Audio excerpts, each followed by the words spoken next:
मित्रों कहते हैं कि कर्म की गठरी लाद कर जग में फिरे इंसान, जैसा करे वैसा भरे विधि का यही विधान। कर्म करे किस्मत बने जीवन का ये मर्म, प्राणी तेरे भाग्य में तेरा अपना कर्म। इस दुनिया में अधिकतर लोग साधारण रूप से सफल हैं। साधारण रूप का तात्पर्य यह है कि हमारी नौकरी चल रही है, महीने का वेतन आ जाता है, काम चल जाता है, या हमारा व्यापार इतना हो जाता है कि हमारी जिंदगी और रोजमर्रा की जरूरतें पूरी हो जाती हैं। पर हमारे बीच के कई लोग ऐसे भी हैं जो साधारण सफलता से संतुष्ट नहीं होते। उनके सपने बड़े होते हैं, उनकी सोच हिमालय पर्वत जैसा विशाल और अटल होता है। वे भीड़ में अपनी एक अलग पहचान बनाना चाहते हैं। कैसे मिल सकती है हमें बड़ी और असाधारण सफलता? क्या इसका कोई मंत्र है? इतिहास गवाह है कि जीवन में हमेशा वे लोग ही असाधारण सफलता प्राप्त करते हैं जिनके इरादों में हौसलों की मिठास, जिनके सोच में सच्चाई का स्वाद, जिनके कार्यों में खुददारी की महक और जिनके इरादों और कड़ी मेहनत को परेशानियों, सकारात्मकता के थपेड़ों और असफल कोशिशों ने बेहद मजबूत कर दिया है। इस दुनिया में कुदरत ने सबको हीरा बनाया है, जो जितना घिसेगा उतना ही चमकेगा। मित्रों, कोई विचार मन में लाना बहुत आसान है, लेकिन इसे जीवन में उतारना कितना कठिन है, इसकी परिकल्पना शायद वही इंसान कर सकता है जिसने इसे सचमुच अपने जीवन में साकार किया है। इस संदर्भ में मुझे एक सच्ची कहानी याद आ रही है। तमिलनाडु के एक छोटे से गांव में एक सरकारी मुलाजिम अपनी पत्नी और 5 साल की बच्ची के साथ रहता था। उसकी बेटी को नृत्य अर्थात नाचने का बहुत शौक था। जब वह बच्ची नाचती तो माता पिता और आसपास के लोग देखते रह जाते। बच्ची की बेमिसाल प्रतिभा को देखकर उसके माता पिता ने सोचा कि इसका दाखिला किसी अच्छे नृत्य अकादमी में करा दिया जाए ताकि उसे नृत्य का प्रशिक्षण मिल सके। इस निमित्त वे बच्ची को लेकर मुंबई के प्रतिष्ठित कला सदन गए, लेकिन कला सदन के प्राचार्य ने कम उम्र होने के कारण बच्ची का दाखिला लेने से इनकार कर दिया। पिता ने बहुत मिन्नतें और आग्रह किया कि कम से कम एक बार मेरी बच्ची का नृत्य तो देख लीजिए। प्राचार्य मान गए। जब उस लड़की ने अपना नृत्य प्रारंभ किया तो प्राचार्य ने अपने दांतों तले उंगलियां दबा ली। उन्होंने तुरंत उसका दाखिला ले लिया। उसके बाद तो उस लड़की ने दिन प्रतिदिन निखार आने लगा। जिस प्रतियोगिता में वह प्रतिभाग करती, सारे बच्चे उसके समक्ष बौने साबित होते। प्रत्येक नृत्य प्रतियोगिता का प्रथम पुरस्कार केवल उस लड़की को ही मिलता। धीरे धीरे वह बच्ची बड़ी हो गई। उसके 75 से भी अधिक स्टेज प्रोग्राम हो चुके थे। अनेक राष्ट्रीय और अंतर्राष्ट्रीय पुरस्कार मिल चुका था। पूरे देश में उसके नाम का डंका बजने लगा। तभी उसके साथ एक ऐसी घटना घटी जिसकी कल्पना उसने कभी नहीं की थी। उस लड़की का एक्सीडेंट हो गया।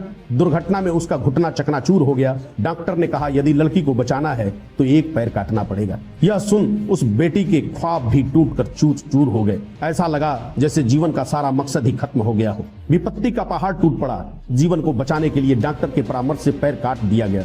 उस लड़की का जीवन अंधकार में बीतने लगा। तभी उसने एक दिन अखबार में विज्ञापन देखा कि शहर में कोई डॉक्टर आया है जो बनावटी पैर बनाता है। लड़की को माता पिता डॉक्टर के पास ले गए। डॉक्टर ने एल्युमिनियम का रोटेट होने वाला पैर बना दिया। फिर क्या था, लड़की की उम्मीद को पुनः पंख लग गए। बनावटी पैर से ही वह अभ्यास करना प्रारंभ की।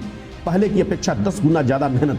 सपनों को पूरा करने के ललक ने उसके अंदर एक कठोर निश्चय को जिंदा कर दिया। साथियों, कहते हैं कि जब इरादा मजबूत हो और सपनों को पूरा करने का पागलपन हो तो फिर ऊपर वाले को भी तुम्हारा किस्मत बदलना पड़ता है। किसी ने कहा है कि जीवन में कुछ करना है तो मन को मारे मत बैठो, गर तूफानों से लड़ना है तो हिम्मत हारे मत बैठो। लड़की ने पूरे लगन के साथ नृत्य अभ्यास प्रारंभ किया। 2 वर्षों के अभ्यास के पश्चात लड़की को मुंबई के एक आयोजन से निमंत्रण मिला, परंतु आयोजक इसके लिए तैयार नहीं थे कि किसी अपंग लड़की को यह अवसर दिया जाए। इसी तरह बात बनी। आयोजक तैयार हुए और उस अपंग लड़की ने अपने बनावटी पैर से ख्वाबों को हकीकत करने की ख्वाहिश लिए खड़ी हुई।